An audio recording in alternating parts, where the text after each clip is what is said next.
Sore itu panas menyengat di Jakarta Selatan. Sepeda saya mogok tepat di depan pagar rumah Lina. Rantai putus, roda belakang macet, dan saya sudah berkeringat deras. Lina sedang kuliah malam, ponselnya mati. Saya tidak punya pilihan lain selain mengetuk pintu rumahnya. Busari yang membuka. Rambutnya dikat asal, kaus longgar basah keringat di bagian punggung, tapi wajahnya tetap tenang seperti biasa. Nadia. Ada apa, nak? Suaranya lembut, tapi ada nada penasaran. Sepeda mogok, Bu. Rantainya putus. Lina tidak ada, jadi saya mohon ma mengganggu. Dia tersenyum kecil, hampir tidak terlihat. Masuklah. Saya bisa bantu. Saya mengikuti dia ke garasi. Bau oli dan kayu tua langsung menyergap. Busari mengambil kotak perkakas tua milik almarhum Bapak Lina, membungkuk, dan mulai bekerja. Tangan halusnya yang biasa memegang sendok masak atau remote televisi kini lincah memutar kunci Inggris, menarik rantai, memasang kembali. Saya berdiri di samping, diam, mencuri pandang. Usianya sudah 42, tapi tubuhnya masih kencang, bahunya tegap, lehernya jenjang. Kulitnya cerah meski jarang keluar rumah. Lina pernah bilang ibunya dulu model iklan sebelum menikah.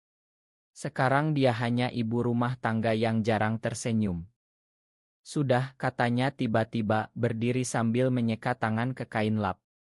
Coba dorong. Saya mengangguk, tapi ketika saya melangkah maju, dia tidak mundur. Jarak kami tinggal beberapa senti. Napasnya terasa hangat di pipi saya. Matanya menatap saya lama, terlalu lama. Nadia, suaranya bergetar pelan. Kamu tahu tidak, aku sering melihatmu. Saya membekuk. Maksud Bu? Dia tidak menjawab dengan kata-kata. Tangannya naik, menyentuh pipi saya, jempolnya mengusap lembut. Lalu, tanpa peringatan, bibirnya menempel pada bibir saya. Ciuman itu singkat, lembut, tapi penuh kekuatan yang membuat lutut saya lemas. Bau parum jasminenya memenuhi hidung saya. Saya mendorong bahunya pelan, tapi tidak kuat. Bu, ini salah. Suara saya serak. Dia mundur selangkah, matanya berkaca-kaca. Ma, aku tidak tahu kenapa aku melakukan itu. Saya tidak bisa menjawab. Hati saya berdegup kencang, bukan karena takut, tapi karena sesuatu yang lain, sesuatu yang selama ini saya pendam rapat-rapat. Saya lesbian, tapi belum pernah bilang pada siapapun, apalagi pada Lina. Dan sekarang ibu sahabat saya sendiri yang mencium saya. Malam itu saya pulang dengan sepeda yang sudah beres, tapi pikiran saya rusak. Di kamar, saya menatap langit-langit, mengulang ciuman itu berulang-ulang. Rasa bersalah bercampur dengan getaran aneh yang membuat saya gemetar. Keesokan harinya, pesan masuk dari nomor Busari. Nadia, makan aku. Tolong lupakan kejadian kemarin. Aku tidak akan mengulanginya. Saya membaca pesan itu berkali-kali. Lalu mengetik balasan yang tidak pernah saya kirim, saya juga tidak bisa melupakannya, Bu. Saya menghapusnya. Tapi malam berikutnya, pesan baru datang lagi. Boleh kita bicara? Hanya bicara. Saya tahu itu berbahaya. Tapi saya balas, di mana? Kami bertemu di taman kecil dekat rumah, jam 9 malam. Busari datang dengan jaket tipis, rambut terurai. Dia duduk di bangku, tangan gemetar. Aku gila, katanya langsung. Aku Ibu Lina.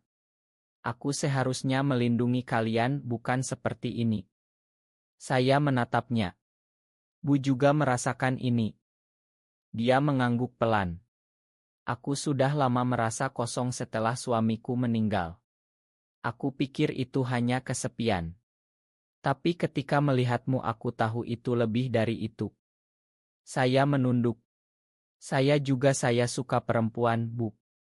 Tapi saya takut. Keluarga saya, agama, masyarakat semuanya melarang. Dia meraih tangan saya. Dingin tapi hangat di saat yang sama. Kita tidak perlu memutuskan apa-apa sekarang. Hanya jangan benci aku. Saya tidak menarik tangan. Malam itu kami hanya duduk diam, tangan saling genggam, tanpa kata-kata lagi.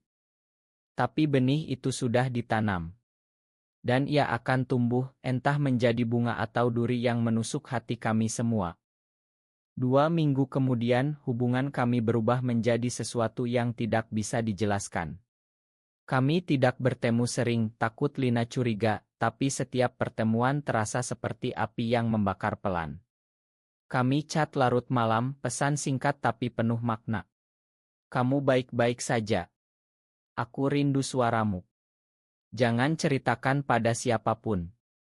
Suatu malam, Lina mengajak saya ke rumahnya untuk belajar bersama. Busari ada di dapur, memasak. Ketika Lina ke kamar mandi, Busari mendekat, hanya 1 detik, tapi cukup untuk menyentuh punggung tangan saya. Sentuhan itu seperti listrik. Saya menahan napas. Malam itu, setelah Lina tidur, saya pura-pura pulang, tapi sebenarnya bersembunyi di garasi. Busari menunggu. Dia memeluk saya dari belakang, dagunya di bahu saya. Kita tidak boleh seperti ini, bisiknya.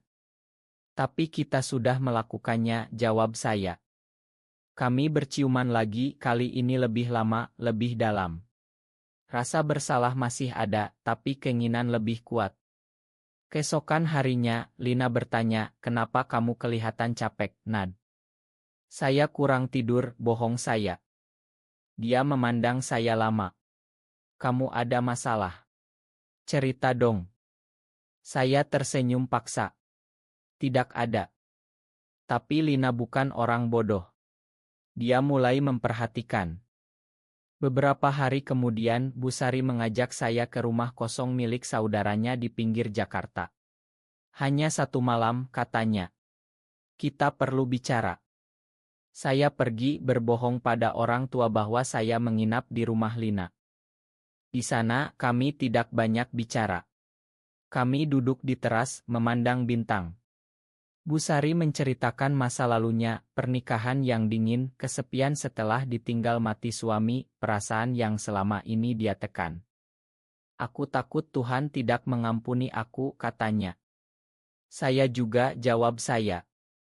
Tapi malam itu kami tidur berdekatan, tanpa sentuhan berlebihan, hanya saling memeluk. Pagi harinya, ketika saya bangun, Busari sudah menyiapkan sarapan. Dia tersenyum, tapi matanya merah.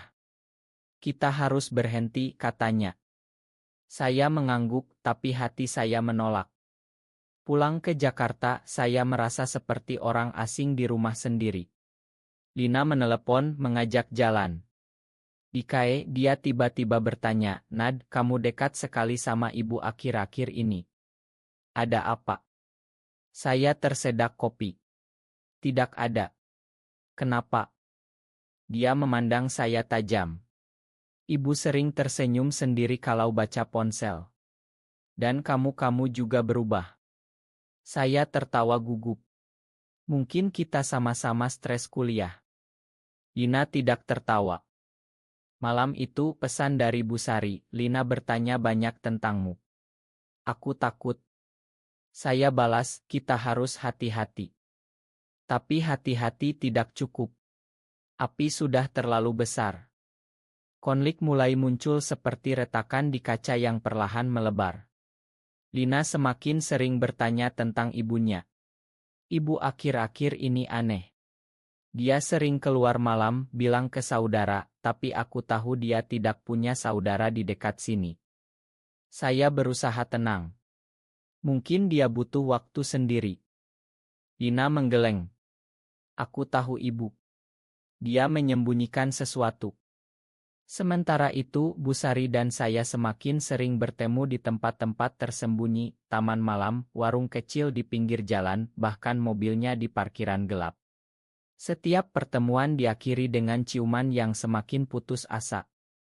Suatu malam di mobil, Busari menangis. Aku tidak tahan lagi, Nadia. Aku merasa seperti pengkhianat. Lina anakku. Saya memeluknya. Kita berdua pengkhianat. Dia menatap saya. Kamu mau terus? Saya diam lama. Saya tidak tahu. Tapi kami terus. Puncaknya datang ketika Lina menemukan pesan di ponsel ibunya. Busari lupa mengunci layar. Lina membaca semuanya, pesan rindu, janji bertemu, kata-kata sayang. Malam itu Lina menelepon saya, suaranya dingin. Nadia datang ke rumah sekarang. Saya tahu ini akhir.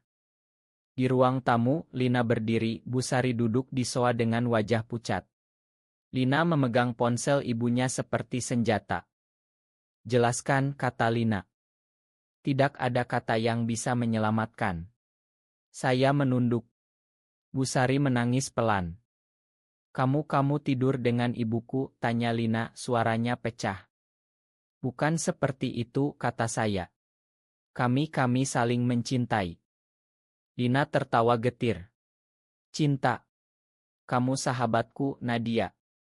Dan kamu mengkhianati aku dengan ibuku sendiri. Busari bangkit. Lina, ini salahku. Ibu yang mulai. Lina menatap ibunya dengan mata penuh kebencian. Kamu tahu aku selalu bilang Nadia seperti saudara. Kamu tahu dia satu-satunya orang yang aku percaya. Dan kamu merusaknya. Saya mencoba bicara.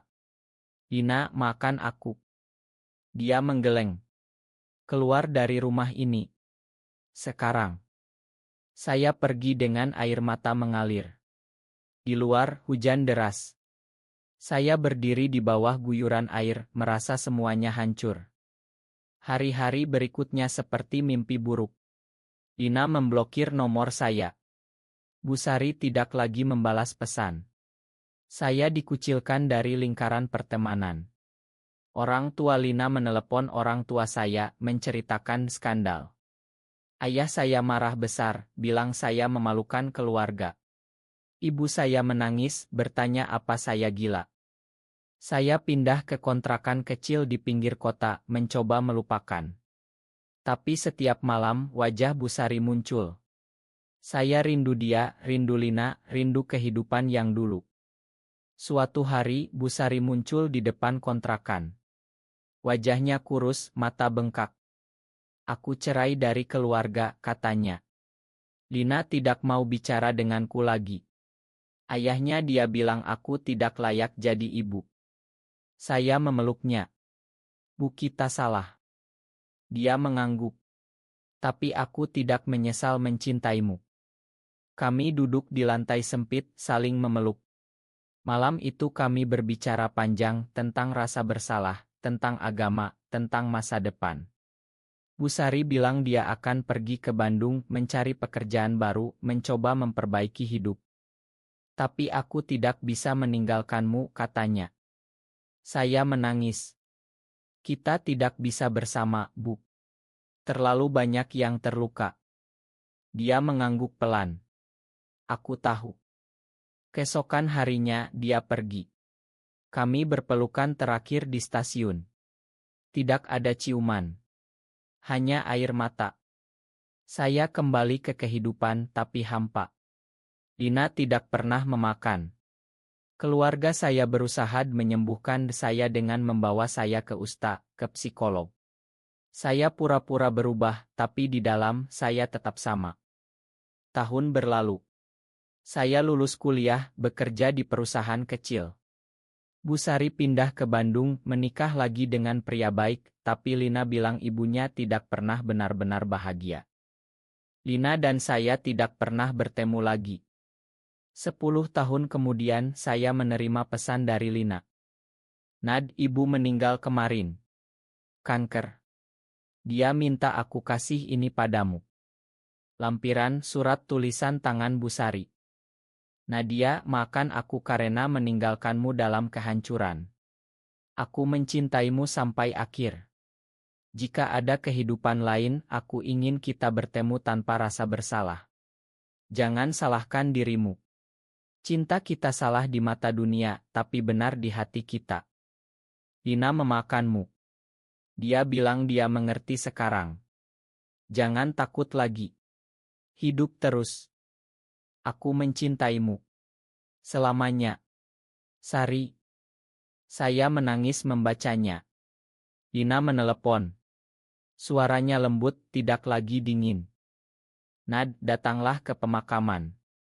Ibu ingin kamu ada. Saya datang.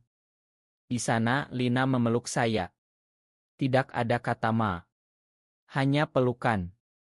Setelah pemakaman, kami duduk di taman. Lina berkata, aku benci kalian berdua bertahun-tahun. Tapi aku juga belajar bahwa cinta tidak selalu salah atau benar. Hanya manusiawi. Saya mengangguk. Kami tidak pernah bicara lagi tentang masa lalu. Tapi luka itu tetap ada, seperti bekas luka yang sudah sembuh tapi masih terasa kalau disentuh. Saya hidup terus, membawa nama Bu Sari di hati. Lina menikah, punya anak. Saya tetap sendiri, tapi tidak lagi menyembunyikan siapa saya. Dan sekarang, ketika saya melihat sepeda mogok di pinggir jalan, saya selalu ingat sore itu, sore ketika semuanya dimulai, dan semuanya berakhir. Apakah cinta kami salah karena melukai orang lain, atau benar karena terlalu jujur pada hati kami sendiri?